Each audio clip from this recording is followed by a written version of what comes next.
Mhm. Hey there, ladies. Welcome. We're going to wait a little bit for our stragglers to get in.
All right. I'm going to get started. All right, ladies. Thank you so much for joining me this evening. It is a pleasure to get to spend some time with you and give you some great information so you can invest in yourself. And I'm Christy Denham. I'm with Jal Dennis Group. I'm a financial advisor for our boutique firm. Our broker dealer is LPL Financial. We love partnering with them. We are independent and non-corporate. I love to say that. As we move on here, we're going to be talking about financial moves to make before 2021. So crazy to say that 2021. What? But I think y'all agree. We all want to go to bed super early, so 2020 can be over. Yes. It's been a wild year, but we're going to make the best of it, right? That's why we're on this webinar tonight. All right. Checking out a quote that I got here.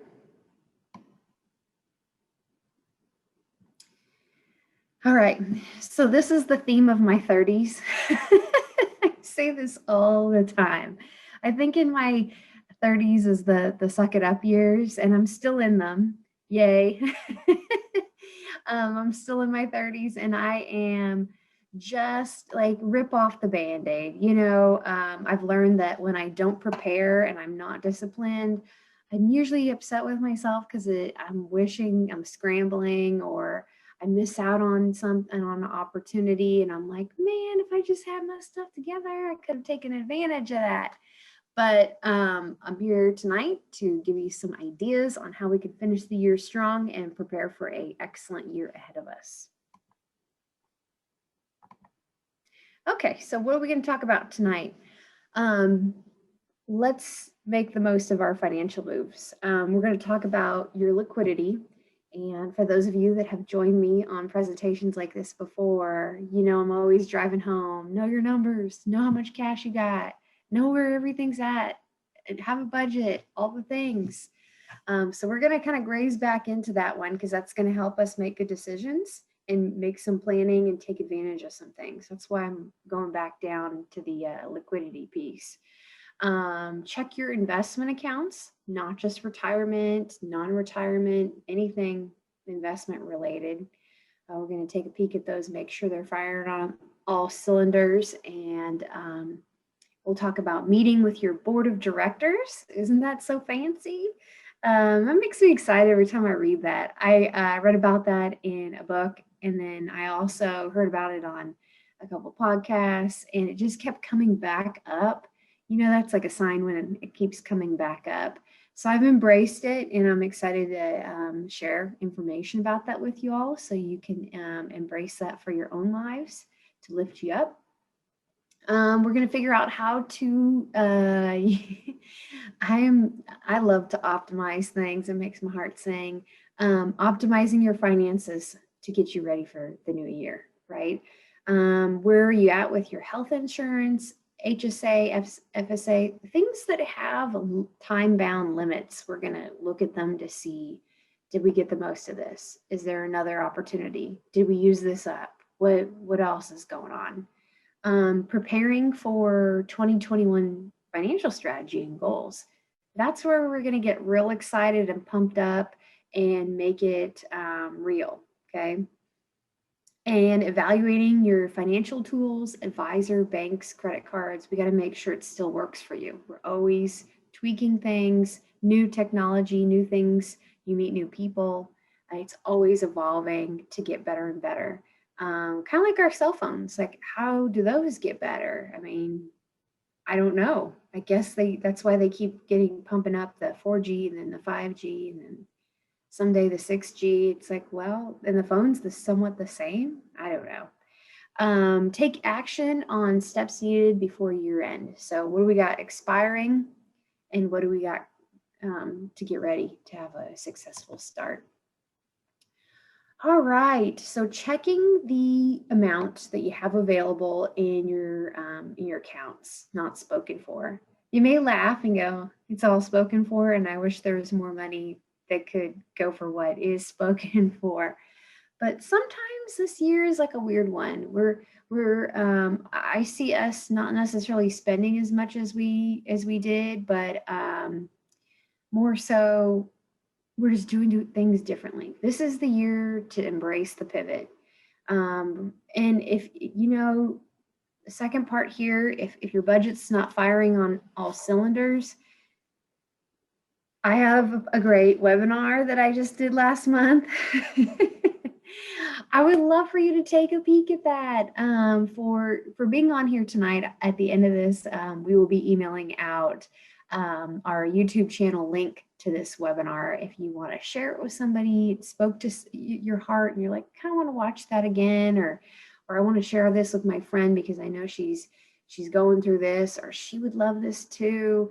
The webinar for budgeting is within that channel. So you can go to the link and then see the other videos that we've done. Another neat one that I've done is, I don't know if I'll redo it or do it again live for everybody before year end or Christmas. I don't know. We'll think about that.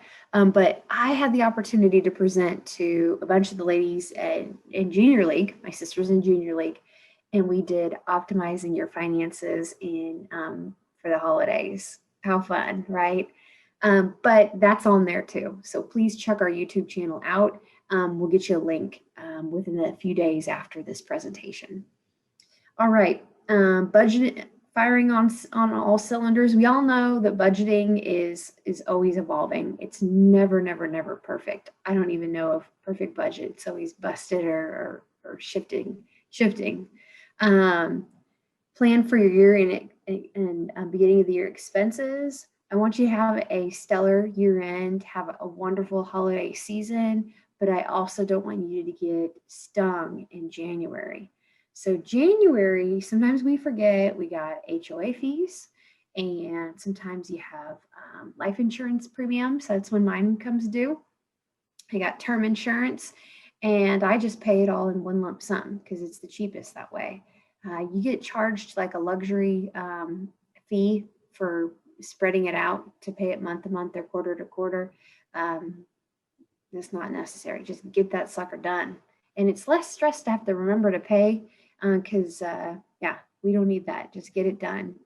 Other things that come due in January, gosh, kids sports stuff, new semester of school, and memberships for different things, clubs, I don't know.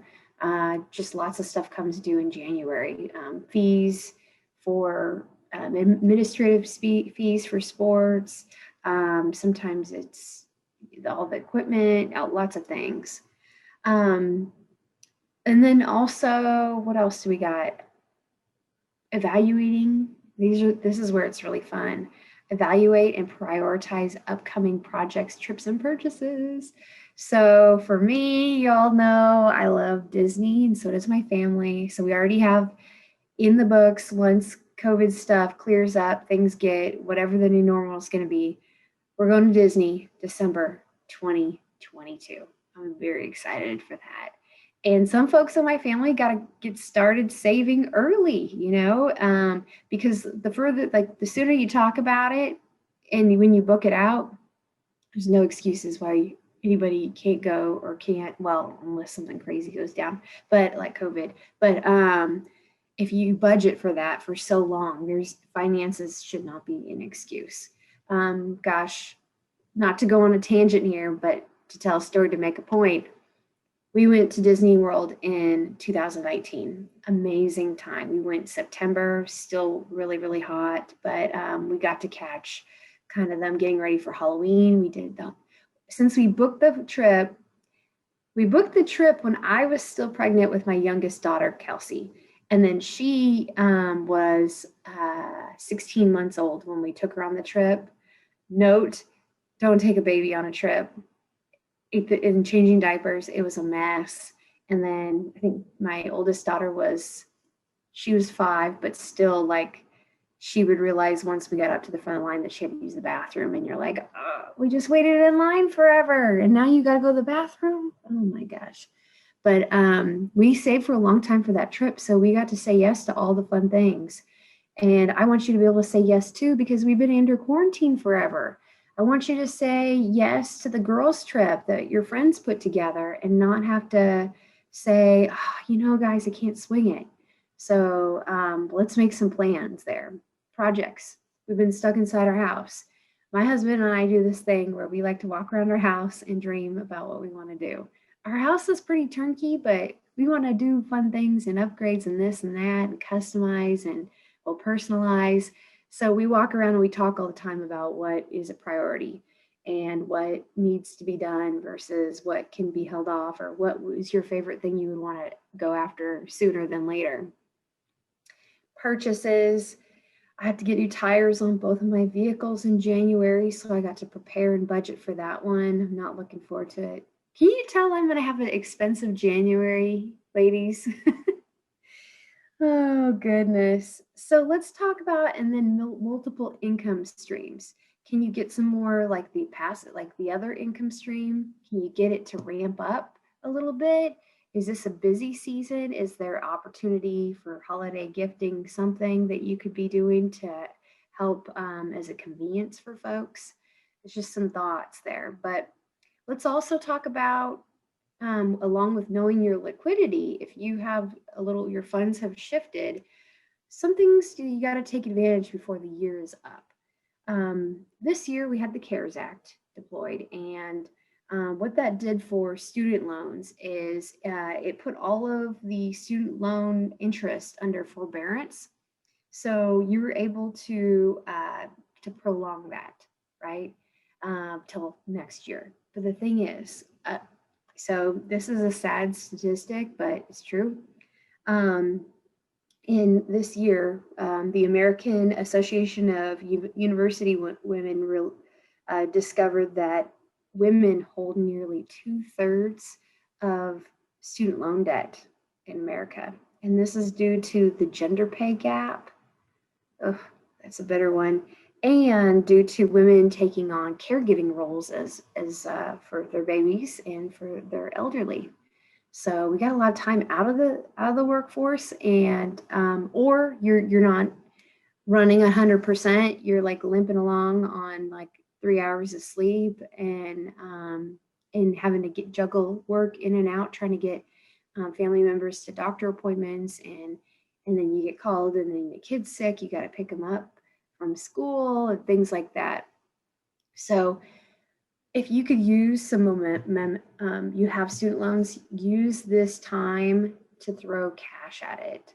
I have clients that sometimes are so passionate about certain debts that they have to get them out of their life.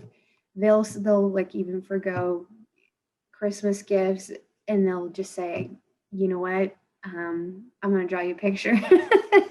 I don't know. We'll spend time together. I'll help you tidy your house, or I will help clean your dishes, or I'll hang out and help you with errands, with groceries and things like that. Bringing them in the house, or help rake leaves, or whichever. And I'll spend time with you in the process.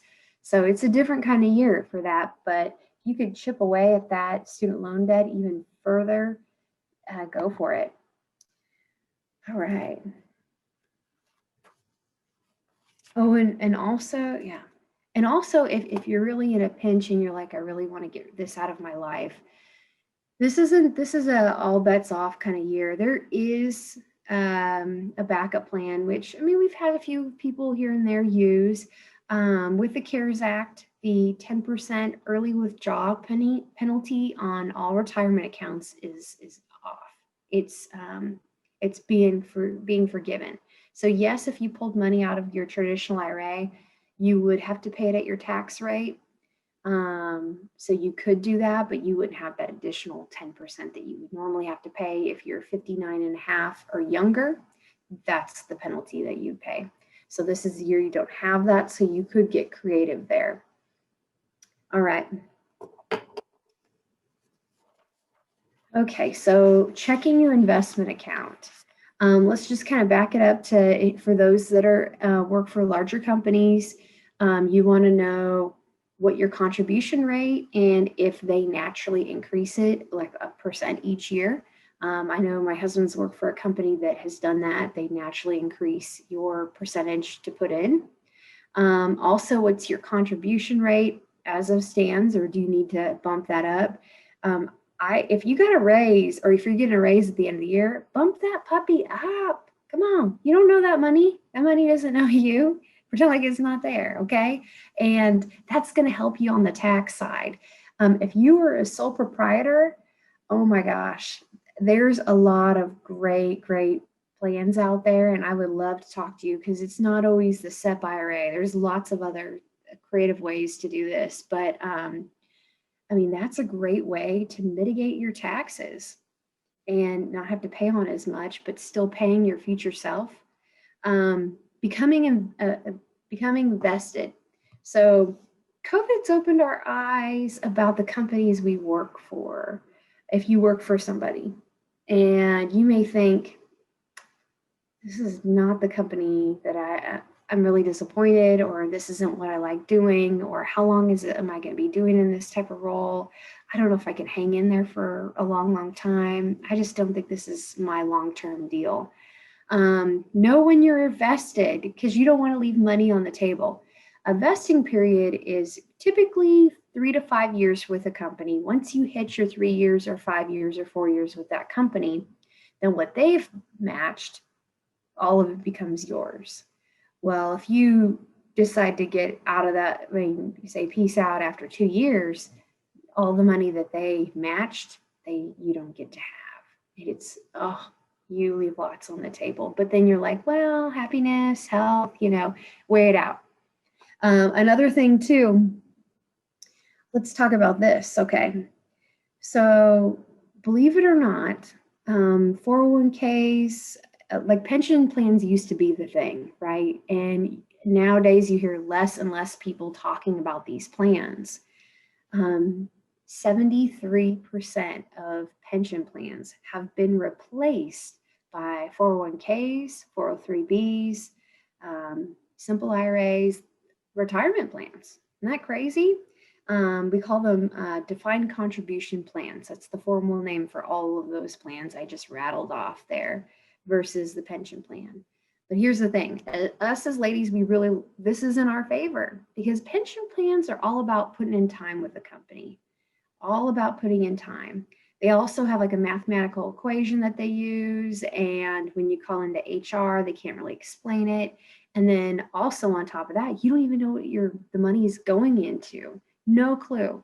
So we really like these self-directed or defined contribution plans because we're the driver. We can decide how aggressive we want our retirement plans to be, how aggressive we want to be in contributing to it, if we want to max it out. And this helps us close that gap that we have of being out of the workforce because we have kids, being out of the workforce to take care of our parents, or just being a caregiver for a spouse or family member. It also helps cover our tails when yeah, when we're just cut short on time, and plus we live longer too. So this is helping us close that gap on the time that that's the big gap between men and women. Okay. Um, Evaluate how much you're putting into your different accounts. Uh, this is a great time of year where you're at a point where you're like, gosh, I got a good chunk has grown in that non-retirement account, and I'm still paying on this student loan debt. You know what? I don't want to take it with me in 2021. Be gone. Let's be done with it. I'm just over it. I just won't want any debt in my life. Or that's a great place to put it. Or you could be pulling money out of the non-retirement account because you're like, I need some liquidity here because I got furloughed and that did not feel good. And I'm just going to go ahead and move this money now. I mean, think of what works well for you. Your in your different types of accounts there. Should you be in a Roth 401k or should you be in a 401k? That's a lot to think about. What's your tax bracket? Do you think you're going to get in a higher tax bracket by the time you retire? Yes. Maybe we go ahead and go the Roth route and take the hit on the taxes now and then fund it post tax dollars. Your future self will be super excited about that. Fees. Okay. I find fees all wrapped up in all kinds of crazy things and they're hard to find. I got to hunt them down through people's statements to show them what they're paying for. We're very cut and dry. Here's what you'll pay for this. Here's what you pay for that. That's all. And it's very simple. And you want to make sure the fees are fair for what you're doing. I have found so many prospects I've brought in. We've looked over their statements and they'll have a very they'll have just started their plan, so they'll have not a lot in it, or maybe they funded it one time and they didn't do anything since then, have a little bit of money in it, but they'll have this elaborate, all these different funds and this structure, and you're like, they're paying these crazy fees and the fund's not growing. I'm like, what? For all those bells and whistles, you get nothing? You actually paying to be there? Oh no. I discover that all the time and it breaks my heart. And it's a lot of times it's because they get sold something by somebody that's just fly by night or someone that's just trying to pay their own bills. You know, they make mostly on commission, and that's just yeah. So you got to figure out what's right sized for you. Okay, has your status in employment changed? Did you pick up a side hustle? Are you a business owner now? Did you used to be an employee? Are you a contractor? What are you working with? This is a great time to see what from your old employer, what that rolls into, if it goes into a traditional IRA or if you should move it into another type of retirement account. I would love to help give you ideas on that because there's a lot of really neat retirement account vehicles beyond what everyone knows, which is the 401k. And I'm here to help guide you to differentiate which one would be the best fit for you. Okay. I switched the slide and then I forget a couple of things that I thought of. Stock options. Okay. If you have stock options with your company, like maybe you work for TI or JC Penney's or something. Well, I'm sorry, Penny's is not a good example of the stock, but if you have some shares and you get shares in as an employee, find out what are your stock options. Meaning to buy in, what does that look like? And then what are the terms and selling windows? So that's a big one.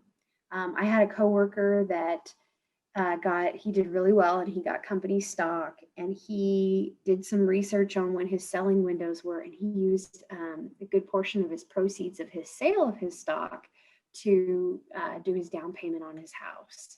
So that was very, very exciting. You got to talk to your accountant on that one because there might be some tax implications, or might be you want to save up for that tax bill on capital gains, but that's a whole nother conversation. Okay, so y'all have probably peeped out my board of directors and what that is. It is awesomeness. That's what. So who is considered a board of directors? This actually has a couple names. Y'all might have one of these. So they're your inner circle, your advisory board, your squad, and or maybe your mastermind. And some of you share these with your significant other, and that is perfectly fine. The thing is, you gotta both like these folks. You have to connect with them. They're like your couple friends. You gotta make sure you guys gel. Your board of directors are people that just look out for you, and they're always acting in your very best interest at heart without having a hidden agenda. They're fiduciaries. That's what they have to by law act in your very best interest to take care of you and recommend the best plans for you. That's what I am. I love it. I love loving all my clients, and I mean, they're like family and best friends. I just love to lift them up, and when they win, I win, and I can't wait to hear about their progress, and motivate them. And also when they're struggling and stuck, do they lift you up? Do they like, I haven't been able to catch her on the phone. What's going on? They figure out how to get a hold of you and say, what is up? We're supposed to be working on this. What's going on? Are you in a funk? Come on. And also they'll introduce you to great people that they think that could help you be that much better a person and lift you up with your goals. And they never judge you ever, because they already know that you're hard enough on yourself. They're not there to criticize or make fun of you or be snarky. No, they like, hey, look, this was good, but we got to do this. I know you can do that. I've seen you do this, and you killed it, and you made it look so easy. We got to do this. If you can do X, Y, and Z, why can't you do this? You got this. That's who these people are for you in your life. So as you can see who you would consider for your board of directors, it's going to be your accountant, your financial advisor. Hi, me. Your attorneys, and we all know you can have a whole bunch of attorneys. It depends on what's going on in your life. Insurance broker, all the different insurances, real estate agent, if you do property investment, and industry specific. So I always give the examples that if you are a property manager, you got to know some great contractors to help you through some squirrely that happens to some of your rental houses, right? If you're a real estate agent, you definitely need to go have some go-to folks that are in mortgage and title, because you can't get that. No, they got to be good to close the deal for you, that you work so hard to take care of these people and got the sellers to say yes on the price and made it happen. So when do you meet with these folks? So, okay, remember how if you've been on a webinar with me before, I always preach, sister, financial wellness day. Yes, those are such great ideas. Take some time just to focus on setting appointments or calling these folks or researching, checking out their website or looking at your picture, and then figure out, gosh, I wonder if I can write this off. I wonder if I should do this instead of this.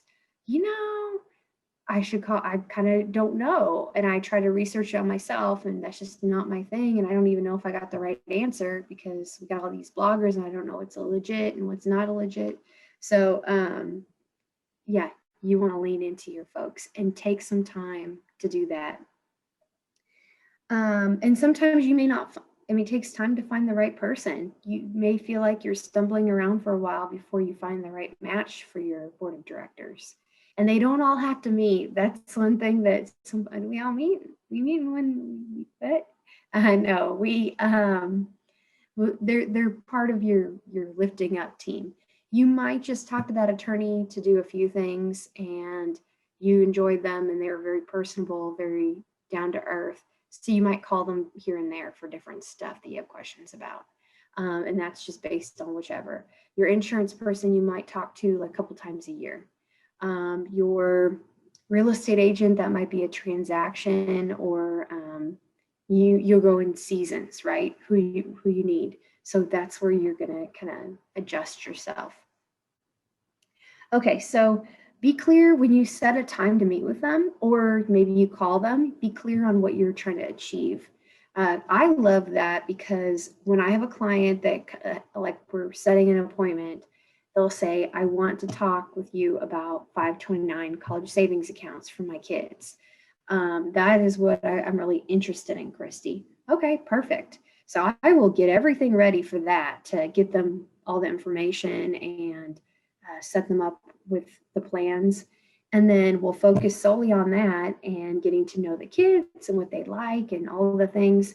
And then we'll turn around and after we've achieved our goal for the meeting, we'll talk about other things like, okay, don't forget, we also do this, this, and this. Is there anything that I can help you out with that today? Or you want to revisit any of these things down the road? Because we kind of did all the big stuff with the plan that you wanted to do.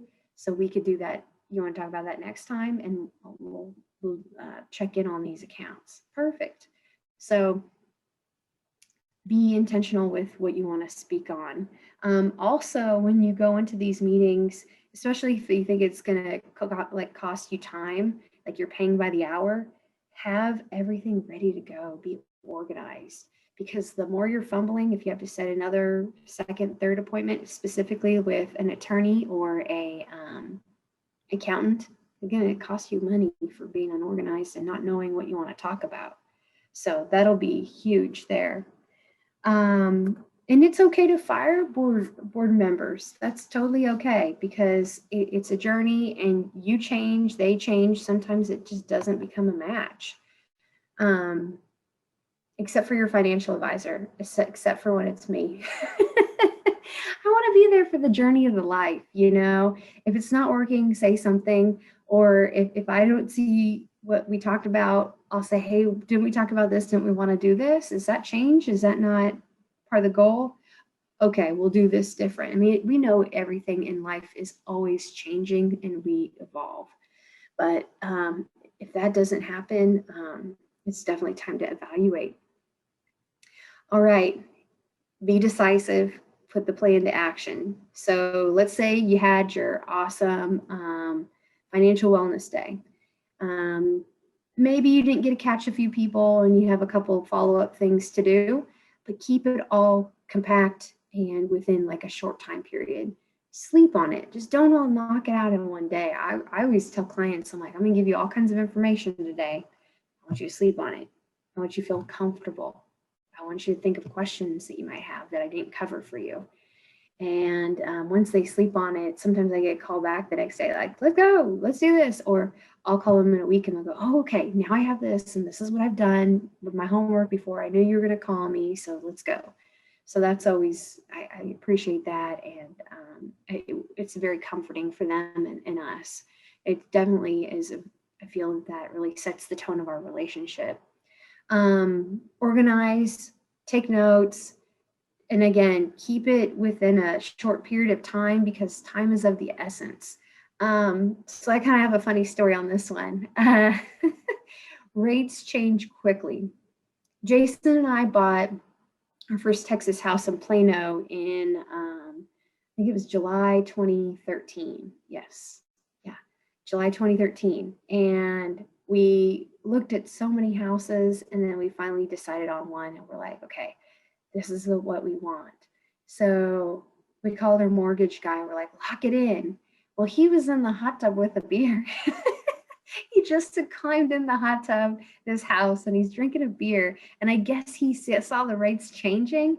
He's like, hold on, guys. I like you a lot because I'm getting out of the hot tub and I'm putting my beer down. But they do change quickly for everything. I mean, all kinds of things. So jump on it. I know I was so excited to do my refi on our house back in April. And Jason was like, oh, we could have gotten even lower. But I'm like, you know, babe, we're not going to stress on it. It's done. We still got an awesome rate. We got a great term. We're real happy. It's cool. It's okay. I can't complain. We still caught the good stuff. Your credit score too, between paying stuff off or taking on new debt, you just have to time it. Market fluctuates. I'm always People always know I'm here. They know what I do. They know in the markets, they somewhat pay attention market being up and down. And I know for my folks that are focused on other things, they'll come to me like, okay, I finally am ready. I have the money. Is it still on sale? No, like right now it's not on sale. It's like full price, which is good, but you just have to get in the habit of getting things started. But with the market fluctuating, if you call me back in March and said, I kind of need some cash, I want to do something cool. No, can we find cash somewhere else? Because we're going to have to sell low, which is going to make us really sad because we lost a lot of money. So just trying to time things with your decisions will be tremendous. And sometimes you don't always have the cash sitting. You might have sold something or gotten a bonus or maybe an unexpected windfall from a client, or the company you work for gave you a great bonus at the end of the year because the company did something cool like 5 times themselves during COVID. That's happened. Actually has happened to a couple of business owners that I'm close with, which I'm very thrilled for. But yeah, cash, it could turn into what I call Diet Coke money. That's the cash that sits in your wallet, and you're like, I'm gonna stop off at Quick Trip and get myself a Diet Coke. And then next thing you know, you've enjoyed a lot of Quick Trip, and that $5 or $6 or whatever is gone, and you're like, oh, that's small scale. But I just call it Diet Coke money because, that's the money that flies away that you're like, where'd it go? Quick Trip or one of those places. Okay, so benefits here. This is something for everybody, whether you work for a company or you're self-employed or you're retired. It's a little bit of something for everyone. Health insurance is always a beast, trying to interpret that and see what's going on. And this is not a bill. You're like, what? What is a bill? Hurry up and get through your process so I know how much I got to pay. Just you can hop online and see what your deductible is. Call into those folks and say if that's covered. Just do your research, and that really help you out quite a bit. If you still have some money out there, or you've already met your deductible, hey, maybe you need to hurry up and go see all your other doctors that you have because you already met your deductible, and they might recommend something you need to have done. Get those new glasses, or go ahead and get your dental appointment and see what else you need to have done to your teeth, and get that done in this year before it resets. Another thing would be just hopping on if you work for a big company, you can hop on a website typically and see what discounts you get. But if you work for a small company, sometimes you just talk to your employer and say, hey, what would be cool is if we had a team event. True story, we did this. We've been through a lot. I think we need to celebrate what we've done and do something together for our office. That could be neat. Or, we're sitting in our chairs so much all day, and it's like all of us are on the phone so much and meeting and a lot of sitting, and we're usually out and about going on appointments and in and out of the office. But with COVID, we've been sitting so much. Well, someone pitched a standing up desk, and they said yes. But unfortunately, even though they say yes, we have the sneeze guards for the clients that sit down. And it's just, when you stand up, the sneeze guard is like defeated.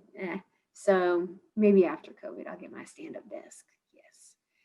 But hey, nobody, unless you ask, you just don't know. Okay. Get your annual physical, especially when you got to use that up for the year. And that's where your starting point is if you haven't done one of those, to figure out what other things you could get done this year that you may need to get taken care of. And then I have on here prescriptions outside of the box. That's something you got to talk with your doctor about. And that could be something like your doctor prescribes exercise for you and writes out a script. Like, I think you can write some of that off. You would have to talk to your doctor about that, or use it as a qualified health expense. The gym membership can go under that umbrella. Or it could also be a new mattress if you're struggling with like arthritis or back pain. It could be a lot of things, a dietitian, and acupuncture, all the things. So talk to your doctor when you have that physical and say, okay, what else could you prescribe to me to get me in better health?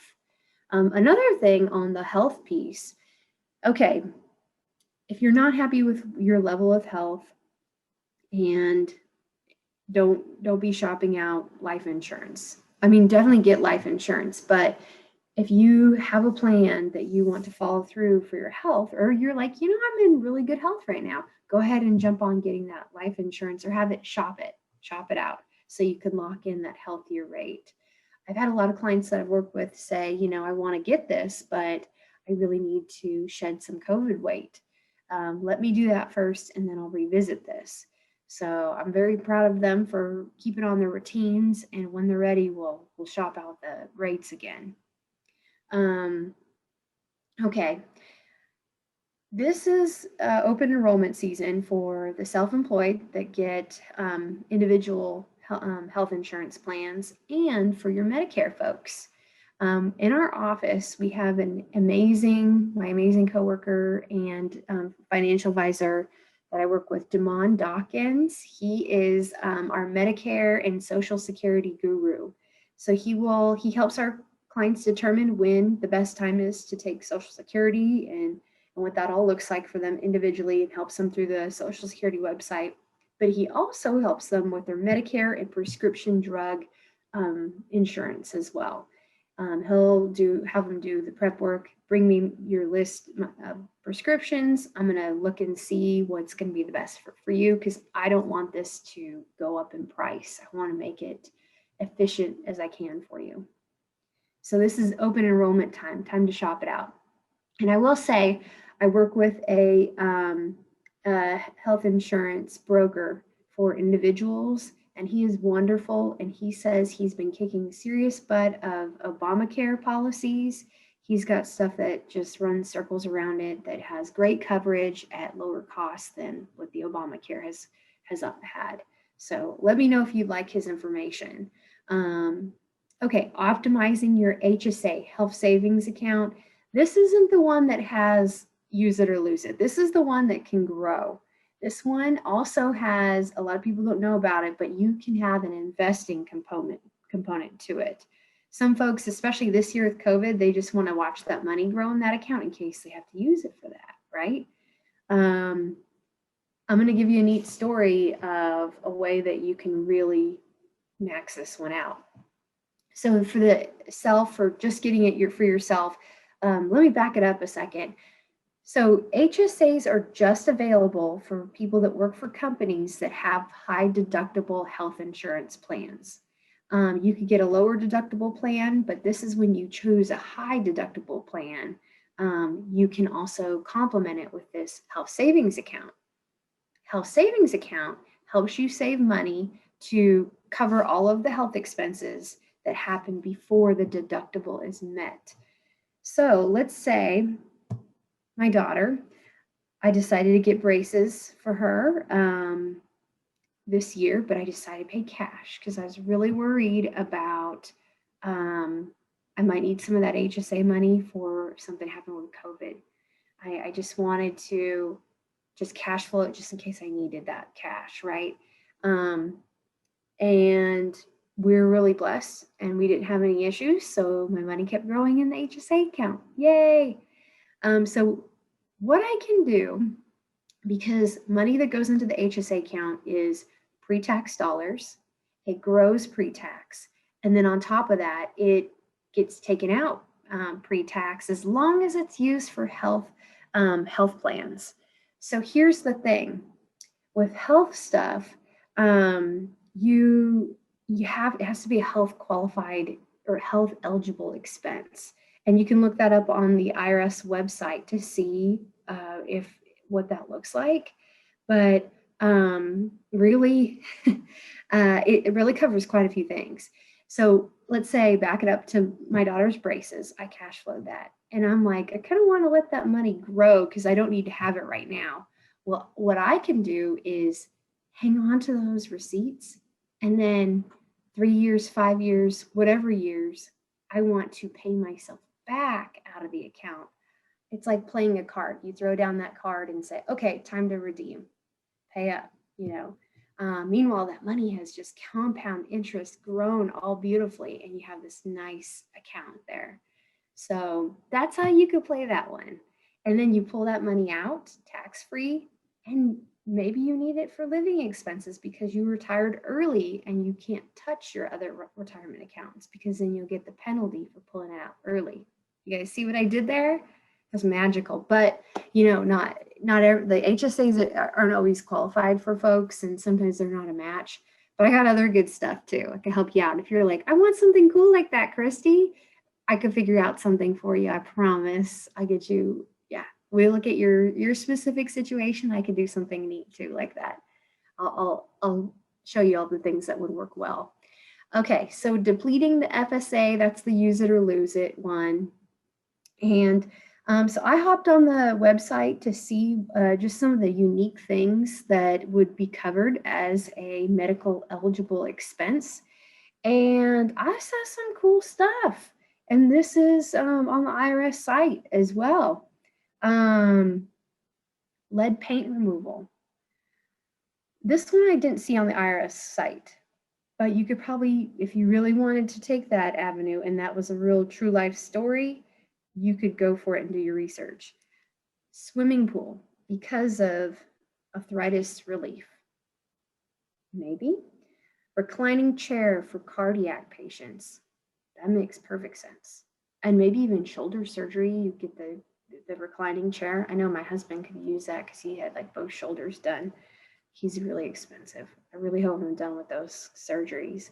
But mattress for arthritis relief, or maybe back. After back surgery, you get a really good mattress. That could be a match there. So also with these two plans and your health insurance, think about what you want to do next year. Think about what you have and what you have coming up, or what you're thinking of goals wise, just kind of planting a seed there. Think about that, because what you could possibly be doing is, think about this. Are you going to start a family next year? Should you get, with this FSA money you got to burn up, should you go ahead and buy a bunch of pregnancy tests? You could. Has it been difficult to have a baby? Do we need to do like maybe fertility treatments? This would be the year to do that, because that money would help pay for that. You still got lots of time. It's just a matter of being able to get into the doctor's office. Or if you've been talking to your husband about a vasectomy, this could be the year that it goes down because you got the money. And you're like, well, what else am I going to spend it on? I don't know. This is a lot of ideas here, a lot of different ideas. I'm just giving you options of ways you can use this to your benefit, because you work hard for the money and the benefits and paying into these things. How can you make it work for you? Okay, setting goals for 2021. So let's talk about that. Bank of America did a study, and they discovered that only 41% of women felt that their financial wellness was either good or excellent. Only 41%. That's sad. You want to feel that your financial wellness is excellent, amazing, you're proud of it. So that's why we set goals, and we can't just set any goals. I'm real big on vision boards, or goal boards, or whatever you call them. But the thing is, I like to make mine SMART goals. So I don't like to just throw up all the words and it's like a whole collage of things. And that works for some folks, but it doesn't really work well for me. I like to segment it out to show really showcase each of my goals. And SMART, for if you didn't know what the acronym was, it's a little bit different for different things I've read, different words are switched out, but this is the general concept of it. It's specific, measurable, attainable, realistic, and time bound. So if you think about it, the more firm you get with what your goal is, the better opportunity you had to achieve that goal. So I like to choose, I've always been one to choose 5 goals, and I do them in different components of life. Like last year I did something like a family goal, stuff around my family and relationships, a spiritual goal, a fitness goal, a career goal, and a financial goal. Those are my favorites to always hunt down so I can kind of round myself. But I think this year I'm gonna go for 3 because I got a really big one in mind, and the others will get complemented by the big one if I make the big one. And the big one's going to be a stretch goal. I don't know if you all have ever heard of that one, but that one's like way crazy. And then if you don't hit it, you're still got pretty darn close and you're pretty far how far you stretched yourself. You're like, wow, if I didn't go so crazy. I got a funny story though too. So I was telling my husband, I already am really good at stretch goals because I do a meal plan. I do a meal plan each week of what food we're going to have on which days, depending on what all we have.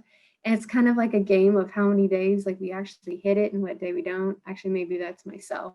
But I tried to stretch myself to follow that meal plan. And sometimes I fall short. Or sometimes we have extra leftovers that we thought, or we fall short on the leftovers that I had planned, But yeah. Okay, put these goals to paper and shout it out to the universe, because when you put it out there, more people that know, the more support you'll have, the more encouragement you'll get, and the more you will personally commit to it. That's big. And last one, if you start on those, it's November. If you start on those goals now, it's not cheating. It's good. It's smart. Do it. This year sucks. Well, there's lots of good stuff that came out this year, but it's just been really challenging, right? We're all going to bed early. Like I say, we're all going to bed early on December 31st. Get this done. Okay, toolbox. So let's touch on that and then we'll wrap it up. Toolbox. This is your tools that you use financially. Vanguard did a really neat study where they did lots of research to see what a in-person financial advisor's value was to their clients. And I thought this was conservative, but I'm biased, but they just evaluated on a whole bunch of different levels. And then they're like, you know what, let's do cut and dry. Let's look at returns. So for each person, because Vanguard, of course, is a do-it-yourself. So I was kind of surprised that they did this, but they want their tools to be complemented as well. So through the average financial advisor brings an additional 3% to your portfolio. I like to think so much more because I feel like I'm also a concierge and I'm also your advocate, again, your fiduciary that looks out for you. So if you need resume help or you are trying to shop for the best Black Friday deals, and trying to also, if you're trying to figure out different options for trips. I do lots of things to help people, and I do a lot of networking because I love people. I do try to keep things local because I want to support my community.